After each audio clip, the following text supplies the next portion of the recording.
Hey everybody, John with Owl, and today we're going to change a tire. Oh my God, look what's happened. We've gotten a flat. How on earth did that happen? I'm joking right now, but this is the reality of most off-road adventures, is at some point in time you're going to get a flat off-road. Realistically, this is why I invented the ladder tire carrier, to make it easier to access your tire, which is conveniently set on the back door. You don't need any tools to get this off. So let's go over some of the tools you'll need to change a tire on the trail. I've got an air pressure gauge. I've got a breaker bar. You're going to need this because a lot of times, or actually all the time, if your vehicle is well maintained, your lug bolts are going to be tightened to either between 130 and 150 foot-pounds, and a lot of impacts will not take that off. But I do also have an impact here that I keep around because it makes the whole process faster. I've done a pack out here, and you see I've got a 17 mil and a 19 mil. I have that for a reason. The factory wheels are a 19 millimeter socket, and then aftermarket wheels are a 17 millimeter socket. It's confounding and it's frustrating, but that's just the way the world is. We don't make our own lug bolts, they come in 17. So you're gonna want both sockets. I've got a small extension, and then these Milwaukee tools, I have no affiliation with Milwaukee. I really like these small, low profile impacts. They pack away nice and small, and when you need them, they're vital. So this is actually not gonna be able to, at this size, take those lugs off. So the first thing we're gonna need to do, because these are aftermarket wheels, is put our 17 on there. And with the vehicle on the ground, you don't need your jack yet, because what we're going to do is we're going to loosen the lugs, because once you get it in the air, certainly if it's a front-wheel drive or a 4x4 and it's only in two-wheel drive, the wheel will just spin in the air if you try to take the lugs out when the vehicle's off the ground. Now, you don't obviously want to take the lug bolts all the way out. You just want to what's called break them loose. So I'm going to stick this in here. All right, and then see how I just got a little bit of resistance. It really doesn't matter the order of operations when you're loosening them. It's when you're tightening them that the order of operations matters. And I'm just going to the point where I lose resistance, and I'm not going any further. All right, so all 6 lugs are now loose. You won't be able to see anything. Next, we're going to talk about your jack. Comes with a bottle jack from the factory. Off-road jacks like high lifts and so on can be a little bit problematic because there's no real good location to actually lift the Sprinter on like you'd have on a Jeep or a Grenadier. So I'm a big fan of this. It's a company called Safety Jack, also no affiliation, just tools that I like to use. And the reason I like their bottle jack, woo, dusty out here. The reason I like their bottle jack is this part is just run-of-the-mill bottle jack. But then you've also got these extensions. And what these allow you to do is load these onto your jack. Take this, we're missing a little part that I'll grab in a minute. But you're able to load these onto your jack, and you can cradle the axle with this. It's just going to keep stuff from slipping off. It's also really useful. I have another video on how to make a base for this, because if you're in loose ground or deep sand, when you try to jack up the vehicle, or at least a vehicle that's this heavy, this lower jack can sometimes just jack right into the ground, and the vehicle actually doesn't go up. So, so through the magic of editing, this jack base has just appeared in my hands. I carry these. They're smart to carry. If you don't have one, definitely get one. You can kind of improvise. If you have a shovel, you can put the shovel down and jack it up on the shovel, on the blade of the shovel. You can sometimes use max tracks if they're a little bit thicker max track, but in general, you want the right tools for the job. Don't hit the trail if you don't have the right tools. This stuff is not expensive, certainly in relation to the vehicle. And the last thing you want, I don't want to be hyperbolic here, but a fun day on the trail can turn south really, really fast if you don't have the right gear to self-rescue. So we've got this, so now let's go about getting our jack set up under the vehicle. We're going to lift up closest to the tire that's flat, and we'll get that in the air. Once it's in the air, then we're just going to take it off. Also good to have a pair of gloves, not just for doing tire work, which is usually dirty and greasy, but winching, any sort of recovery, throw a pair of gloves in there.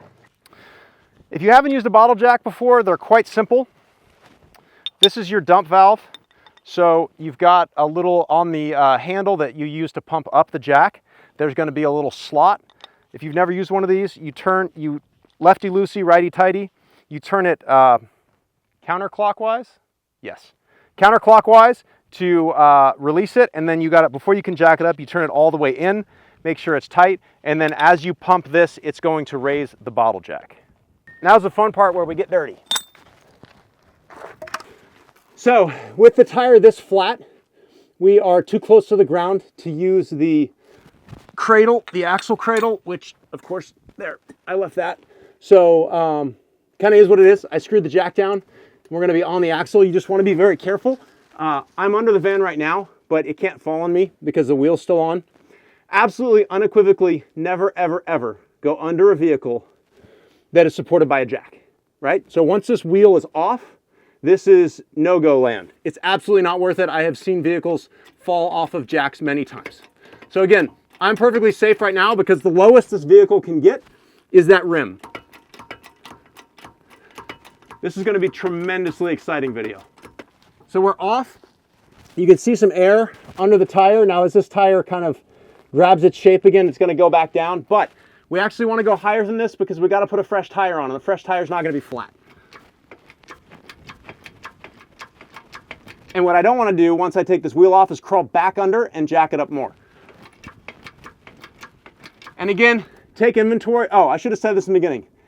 Make sure you're in park and make sure e-brake is on, and make sure you block the front tire. So stuff rocks in it. You can even block the other tire. What you don't want is the van to roll forward or backwards. All right, so we maxed out our jack. So hopefully the new tire fits.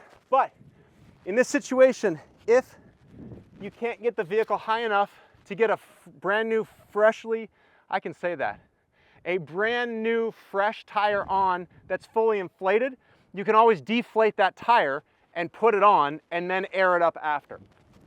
So now is where the impact comes in handy. Just make short work of it. Don't throw your lug bolts in the sand, please,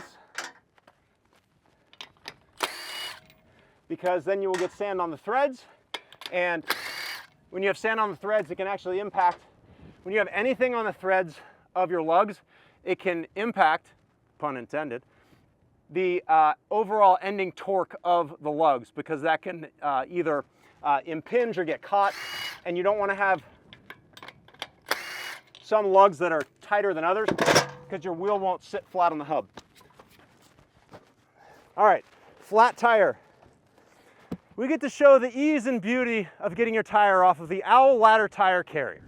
If you were not wise enough to purchase a tire carrier for your rear door ahead of your getting your flat, the factory tire resides in this cage under here. Because I don't need any tools for this, I've got a handle.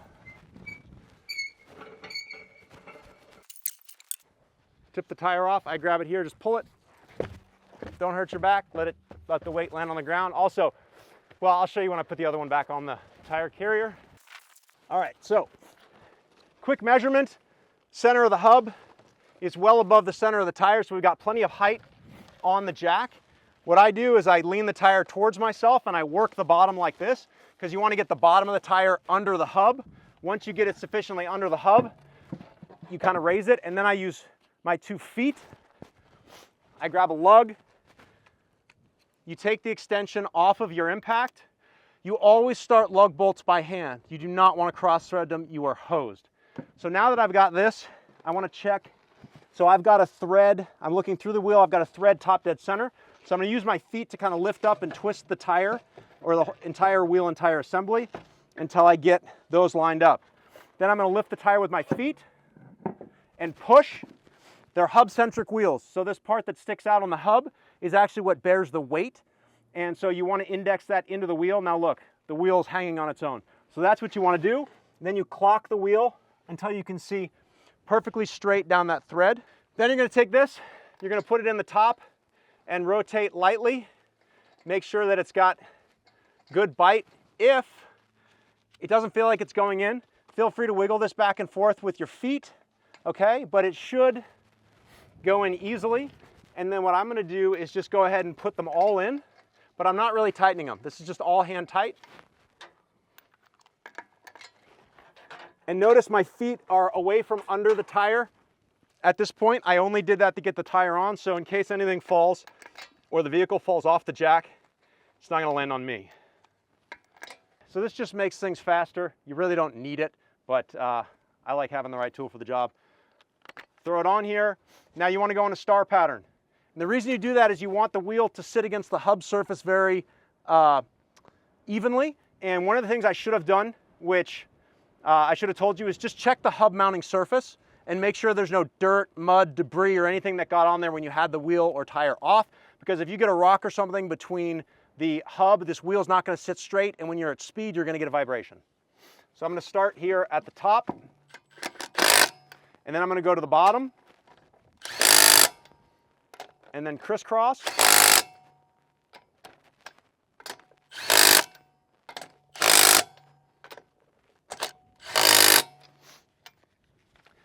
So now we're tight. You theoretically could drive on that, but it's not torqued down. Again, God, I always forget this number. I think it's like factory's like 137 foot-pounds. We can put it at the bottom of the screen if I'm incorrect to tighten these down to. You're on the trail, so we're not gonna obsess about torque, because whether it's 100, 125, we're just getting off the trail. So for this scenario, we're gonna do what's called goot and tight. So now that we have the wheel on there, I'm not gonna tighten the lugs down with it on the jack. I've gotten those tight with the impact. They're probably about 75 foot-pounds right now. So now I'm gonna slowly lower the vehicle off of the jack, and then once it's on the ground, I'm gonna torque the lugs back down. So we can safely go under here again because we've got a wheel and tire on there. So now I'm gonna take this out. Fun. The things I do for you people. All right, so you're gonna stick this onto that dump valve, and you're gonna slowly turn. Okay, see how it's going down? I'm fine with that speed. It is absolutely not something where you just twist and let that thing rip down. All right, tire's taking the load. All right, so I'm gonna take this out from underneath. We're almost ready to hit the trail again. So again, we're gonna do this in a star pattern. So for this, again, I'm just gonna tighten down a decent amount to where I start getting a little bit of flex in that breaker bar. That's about right. And again, we're just ballparking here. And I'm still going in that star pattern. Once you get all the lugs tight, you're gonna wanna check the air pressure in this, make sure that it's set for whatever you're doing, whether you're on road or off. Assuming that is set, now we can put our tools away. You can move the center cap. If you're super worried about the aesthetics at this point, you can move the center cap from your other wheel over to this one. I don't care because we're gonna switch it back at some point. So let's put this tire back on. So here's what I do. If you're solo, get it right here so you're about a tire's width away from the back of the hoop. Get your legs against the tire right here. I grab the inside of the wheel and you just swing it up, and then I leave my one leg under it, right? So I didn't lift with my back or anything. I use the leverage in my legs, and then you set the bottom in the hoop. This will come out automatically.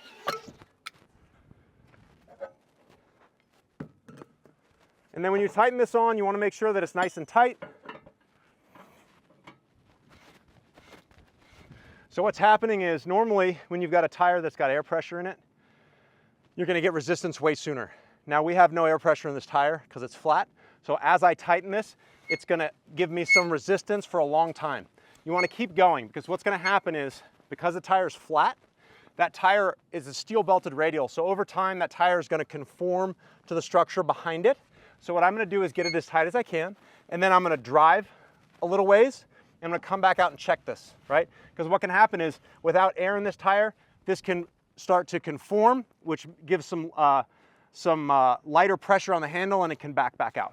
Good safety measure here. If you have a padlock, if you don't have a padlock, a pin, anything, a bolt with a nut, put it on here. It's not just to stop people from stealing your tire. It's also a good safety measure in case this handle ever gets loose. Nothing's going to fall off the vehicle.